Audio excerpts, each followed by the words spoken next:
네, 안녕하세요. 이번 시간에는 저희가 머신러닝, 딥러닝을 배우기 전에 머신러닝, 딥러닝에서 나오는 이 모델이라는 것이 어떤 건지에 대해서 한번 이 시간을 빌어서 정확한 개념을 잡는 의미로 강의를 진행해 보고자 합니다. 네, 모델이라는 것은 어떤 현상을 수식으로 구현한 것이라고 정의를 내릴 수 있을 것 같은데, 예를 들면 만약에 저희가 화성으로 간다고 하면 얘가 지구고 얘가 화성이라고 한다면, 화성으로 저희가 사람을 태우고 로켓을 발사했을 때 화성에서 저희가 몇몇 사람들이 뭐 한 달 살기를 한다고 칩시다. 그렇게 되면 화성의 환경을 잘 모르잖아요. 그래서 화성에서 벌어질 수 있는 환경을 지구에다가 만들어 놓으면, 우리가 화성에 가기 전에 화성에 갈 우주인들이 이 지구의 환경에서, 화성과 같은 환경에서 생활하게 되면 언젠가 화성으로 가서 생활하더라도 이 지구상에서의 화성과 유사한 환경을 겪었기 때문에 큰 어려움이 없을 겁니다. 그래서 우리가 지구에 있는 화성에 있는 똑같은 환경을 모델이라고 하죠.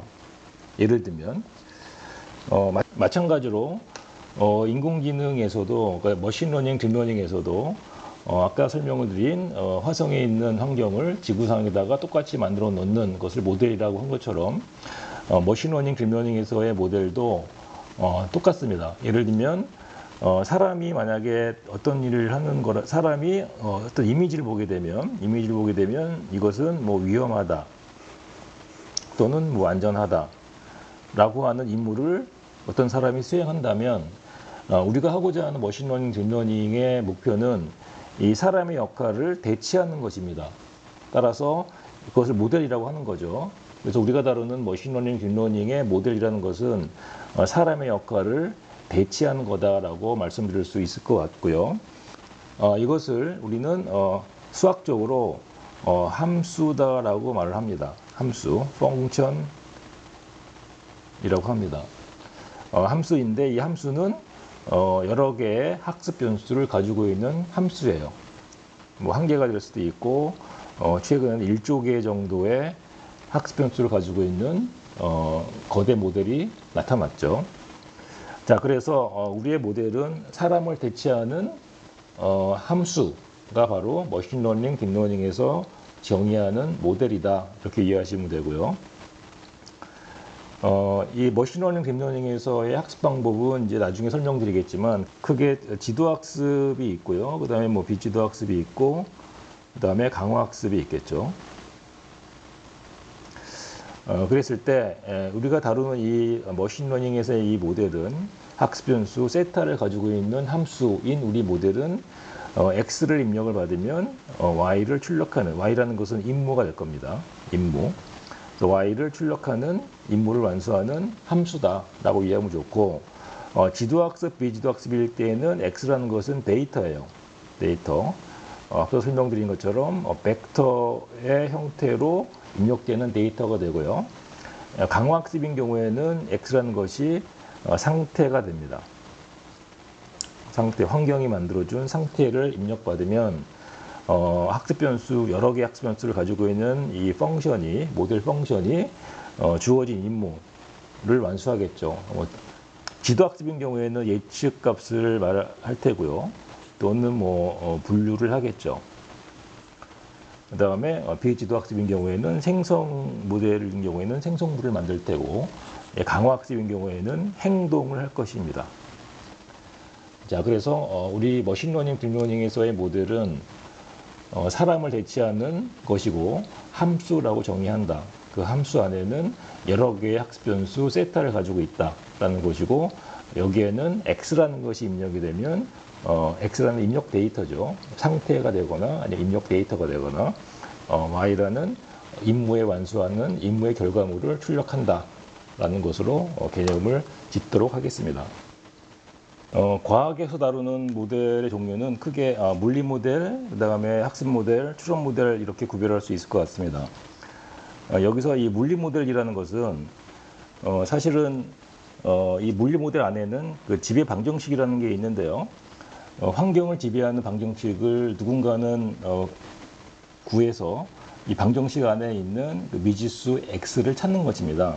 뭘 가지고 주변에 있는 환경이나 아니면은 경계값, 초기값 이런 것들을 가지고 이 방정식을 푸는 것이 바로 물리 모델입니다.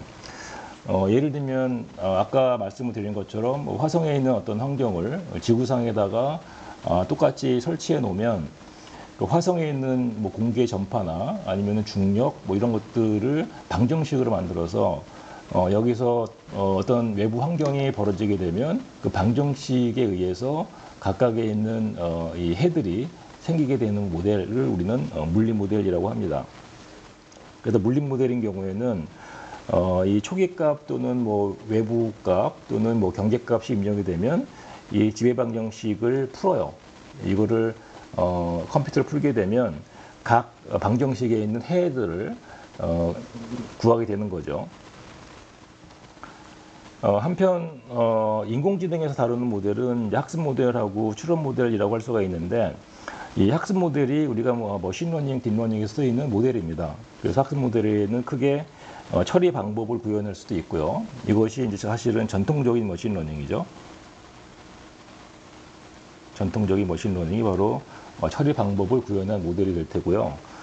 처리 구조는 이게 딥러닝입니다. 딥러닝에서는 신경망이라는 구조를 어떻게 쌓을까에 따라서 적당한 임무를 완수할 수 있는 것이죠. 그래서 처리 구조를 연구하는 것이 딥러닝이고 전통적인 머신러닝에서는 임무를 어떻게 처리할까라는 처리 방법을 구현합니다.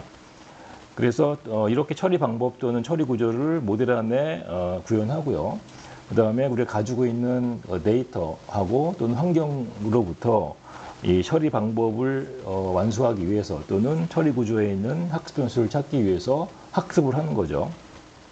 이렇게 학습을 하게 되면 나중에 새롭게 된 환경이나 새로운 데이터가 입력이 되면 과거 했던 경험을 한 바대로 y값을 출력을 하는 것입니다. 추론 모델인 경우에는 사실은 학습이라는 건 아니에요. 추론 모델은 학습하는 게 아니고 사람의 경험과 지식을 데이터베이스로 만들어 놓습니다. 그래서 데이터베이스에 만들어 놓으면 외부에 있는 사람이 질문을 하게 되면 적절한 if된 구조를 따라서 적절한 지식을 추출하는 것이죠. 추출한 다음에 그 추출한 것을 y값 결과물로 출력하는 것이 추론 모델이고요. 이 추론 모델은 다른 말로 룰 베이스, 심볼릭 AI였죠. 다른 말로 룰 베이스 AI였다라고 저번 시간에 말씀을 드렸죠. 물리 모델을 다시 한번 설명을 드리면 물리 모델은 다른 말로 수치 해석, numerical analysis라고 하기도 하고요. 그러니까 시뮬레이션이라고 합니다. 물리 모델은 특정한 공간의 자연 현상을 지배하는 방정식을 먼저 정의합니다. 과학자들이 이 지배 방정식을 먼저 정의하고요. 그 다음에 이 지배 방정식을 여러 가지 수학적인 공간 이산화 방법을 적용해서 방정식 안에 있는 이 격자점마다의 어떤 미지수가 존재하는 거예요. 격자점마다의 미지수를 근사적으로 푸는 것이 바로 물리 모델이 되고요. 예를 들면은 여기에 있는 이 지배 방정식을 저희는 포화송 이퀘이션이라고 하는데, 포화송식이라고 하는데, 이 전체적인 압력이 가해진다거나 아니면 전기 파장, 전자적인 파장이 들어간다거나 전기가 흘러간다거나 할 때 이러한 방정식을 가지고 이 현상이 벌어지는데, 이러한 지배 방정식을 이러한 공간에다가 적용을 했을 때 사실은 그 U라고 하는 미지수를 우리가, U라는 미지수는 사실은 연속적인 부분에 다 적용이 되는데, 연속적인 부분에 다 적용하게 되면 우리가 손으로 어널리틱하게 풀 수가 없는 거죠. 따라서 이 공간을 이렇게 보시는 것처럼 격자로 이산화하고 나서 이산화된 각 격자마다의 U값, 요 하나하나가 U값이 되겠죠. U값을 이 방정식을 풀어내게 되면 우리가 이 물리 모델이 완성하게 되는 것이고, 이걸 풀게 되면 만약에 외부의 어떤 조건이 생긴다거나 경계의 어떤 조건이 생기게 되면 거기에 맞게 각 격자점에 있는 물리량을 우리가 계산할 수가 있다라는 겁니다. 이런 것이 바로 물리 모델이 됩니다. 학습 모델은 이 강좌의 핵심입니다. 그래서 지속적으로 이 강좌를 통해서 학습 모델에 대한 말씀을 드릴 거고요. 여기에서는 학습 모델에 대한 일반적인 말씀을 드리려고 합니다. 그래서 학습 모델이라는 것은 주어진 임무를 완수할 수 있는 처리 방법. 이거는 뭐 전통적인 머신러닝이에요. 전통적인 머신러닝이고, 처리 구조를 만드는 것은 딥러닝 모델이고, 그래서 처리 방법 또는 알고리즘이라고 하죠. 처리 방법을 만들거나 처리 구조를 만드는데, 처리 방법이나 처리 구조를 확정하기 위해서 뭘 쓰냐면 데이터를 씁니다. 과거 데이터. 또는 강학습인 경우에는 환경을 이용하겠죠. 환경을 통해 갖고 무수히많은 시행착오를 통해서 매 시간 단계마다 가장 적절한 행동을 찾는 것이 바로 이제 학습 모델의 학습 방법이 되는데, 여기 나와 있는 그림은 이제 개략적으로 학습 모델을 만드는 절차를 보여줍니다. 우리 모델은 이제 사람을 대체하는 임무를 완수하는 컴퓨터고요. 이 모델이 지금까지 확보된 데이터를 가지고 또는 얘가 만들어 놓은 환경, 가상 환경으로부터 데이터를 가지고 학습을 하고 환경으로부터 강화 학습을 하겠죠. 그렇게 되면 얘가 충분히 과거 데이터, 그다음에 주어진 가상 환경으로부터 경험이 쌓이게 되면 이제는 뭘 하냐면 활용을 하겠죠. 활용은 저희는 인퍼런스라고 하는데, 새로운 데이터 또는 새로운 환경에서 상태가 발생이 되면 이 모델은 과거에 했던 경험을 기준으로 경험한 바대로 예측을 합니다. 예를 들면은 뭐 예측을 하거나 또는 뭐 분류를 하거나 또는 생성을 하거나 뭐 적절한 행동을 하겠죠. 이런 행동을 하는 것이 바로 머신러닝 모델의 마지막 목표가 된다. 그래서 여기 나와 있는 예측, 분류, 생성, 행동이라는 것은 원래는 사람이 해야 될 건데 이거를 컴퓨터가 대체하는 것이죠. 그래서 우리는 그것을 학습 모델이라고 한다. 학습 모델을 학습을 시키는 것이 바로 머신러닝이고 딥러닝이 되는 겁니다. 추론 모델은 연역법 또는 귀납법이라고 하는 그러한 추론 논리를 우리가 컴퓨터한테 부여하는 것인데요. 사실은 아직까지는 이 추론이라는 것이 추론이라는 능력이 우리 컴퓨터가 뭐 스스로 학습을 하거나 아니면은 이렇게 할 수 있는 방법이 굉장히 제한이 되어 있습니다. 그래서 사람의 추리 능력, 그 논리력보다 아직까지 컴퓨터의 논리력이 상당히 떨어지죠. 그래서 이거를 대체하기 위해서 어떻게 하냐면 그 추론 모델을 만들어요. 추론 모델은 어떤 거냐면 이미 논리력이 풍부한 이 사람이 자신의 경험과 그다음에 지식을 기반으로 이 데이터베이스, 논리 데이터베이스 또는 뭐 지식 데이터베이스 또는 여기서 나오는 사례 기반 데이터베이스를 만듭니다. 그래서 추론 모델인 경우는 지식을 데이터베이스를 할 수도 있고요. 여기 나온 것처럼 그 사례, 케이스죠. 이 사례를 그 데이터베이스로 만들 수도 있어요. 그래서 지식을 데이터베이스로 만들건 또는 사례를 데이터베이스로 만들건 이 데이터베이스를 만들면 어떻게 활용하냐면 이제 새로운 어떤 초보자가 어떤 상황이 생겼을 때 본인이 해결 못하게 되면 이 지식이 쌓여있는 데이터베이스나 아니면 케이스가 쌓여져 있는 데이터베이스에서 물어보는 거죠. 물어보게 되면 중간에 적절한 인퍼런스 엔진이 물어보는 사람의 의도를 정확하게 해석을 해갖고 가장 적절한 데이터베이스에서의 답을 추출한 다음에 이것을 사람한테 다시 출력해주는 것이 바로 추론 모델이 되고요. 그래서 전형적인 이런 거를 룰 베이스 모델이라고 하고 심볼릭 AI라고 합니다. 그래서 가장 대표적인 예가 전문가 시스템이죠. 전문가 시스템은 두 가지가 있는데 지식을 데이터베이스로 해놓을 수도 있고 아니면 사례, 케이스죠.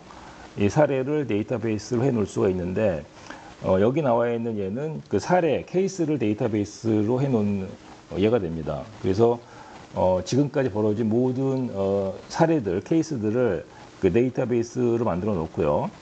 새로운 문제가 발생이 되면 혹시 과거에 있던 케이스 중에서 이 새로운 문제하고 유사한 게 있는지를 검색을 해요. 그래서 가장 유사한만 똑같다고 하게 되면 정확하게 재사용하는 것이고요. 만약에 똑같지 않은 경우에는 가장 유사한 케이스를 꺼집어내서 일단은 가장 유사한 것들을 제시합니다. 근데 가장 유사하긴 하지만 새로운 문제하고는 과거에 있던 케이스하고 안 맞는단 말이죠. 안 맞게 되면 이 수정을 해요. 이런 것보다는 그 과거에 있던 케이스에다가 요러요러한 것들을 더 첨가하게 되면 되겠다라고 해서 수정을 합니다. 그리고 나서 이 수정한 것을 마지막 이 요청한 사람한테 던져주고요. 그 다음에 이것을 새로운 케이스에 저장을 합니다. 이런 식으로 하는 것이 바로 사례를 데이터베이스로 해놓은 전문가 시스템 추론 모델이 됩니다. 모델을 구현하는 접근 방법에는 크게 세 가지가 있는데요. 첫 번째는 데이터 기반으로 하는 게 있고, 두 번째는 데이터하고 지식 기반을 섞어서 하는 경우가 있고요. 그 다음에 세 번째는 오로지 지식을 가지고 모델을 만드는 경우입니다. 그래서 지식을 가지고 만드는 것을 저희는 심볼릭 AI라고 하고, 전형적인 예가 전문가 시스템이죠. 전문가 시스템의 학습 모델은 추론 모델이죠. 사실 추론 모델, 학습 모델이 아니라. 왜냐하면 학습을 하지 않습니다. 전문가 시스템은 학습을 하지 않고 오로지 전문가의 논리, 전문가의 이 지식, 전문가의 경험을 데이터베이스화 해놓고 사용자가 물어보게 되면 전문가의 데이터베이스에서 가장 적절한 답변을 찾는 로직이 안에 있는 거죠. 그래서 가장 적절한 답변을 만들 수 있도록 로직을 짜는 거라서 이 지식 기반의 모델은 학습 모델은 아니고요. 여기서는 심볼릭 AI, 즉 추론 모델이다. 얘는 추론 모델이에요. 그래서 이렇게 나눈 이유는 뭐냐면 그 데이터라는 것하고 우리가 모델을 만들 때 활용할 수 있는 게 데이터라는 게 있고, 그 다음에 사람의 알고리즘, 처리 방법 또는 사람의 지식이라는 관점으로 구별을 해본 겁니다. 그래서 오로지 지식으로만 하게 되면 이건 학습 모델은 아니고, 여기 나와 있는 이쪽은 추론 모델이 되고요. 학습 모델에서는 이제 두 가지가 있는 거죠. 이 데이터를 기반으로 하는 게 있고, 또는 데이터하고 지식을 쓰는 경우가 있어요. 지식을 다른 말로 아이디어라고 할게요. 아이디어. 이 데이터를 처리하는 아이디어 또는 다른 말로 알고리즘입니다. 처리 방법.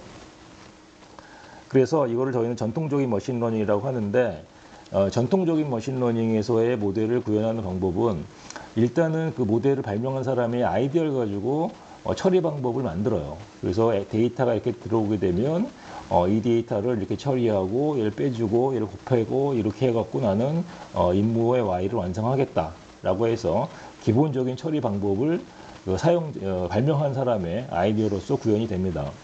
그리고 나서 이 처리 방법이 제대로 작동될 수 있도록 데이터를 활용하는 거예요. 또는 그 안에 있는 몇 가지 학습 변수를 찾아내기 위해서 데이터를 활용합니다.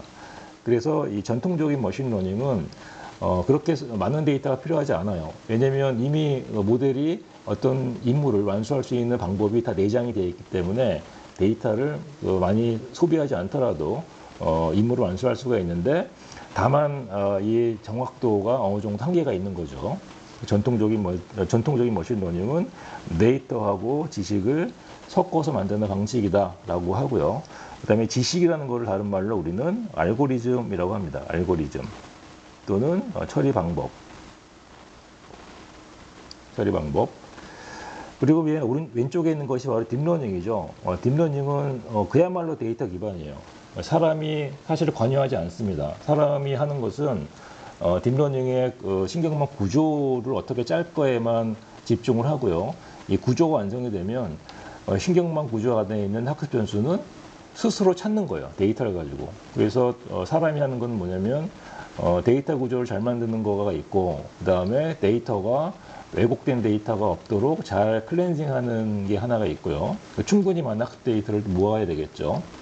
그리고 임무를 완수했을 때 그 임무가 적절하게 수행됐는지 안 됐는지를 판단하는 목적 함수를 잘 만드는 것, 이 세 개가 가장 중요한 이슈가 됩니다. 그래서 딥러닝 경우에는 순수하게 데이터로만 학습이 되는 경우고, 전통적인 머신러닝은 사실은 알고리즘, 처리 방식을 이미 발명한 사람이 구현해 놓고 그 다음에 거기에 나와 있는 처리 방법을 확인한다거나 아니면은 몇 가지 학습 변수를 찾기 위해서 데이터를 활용한다.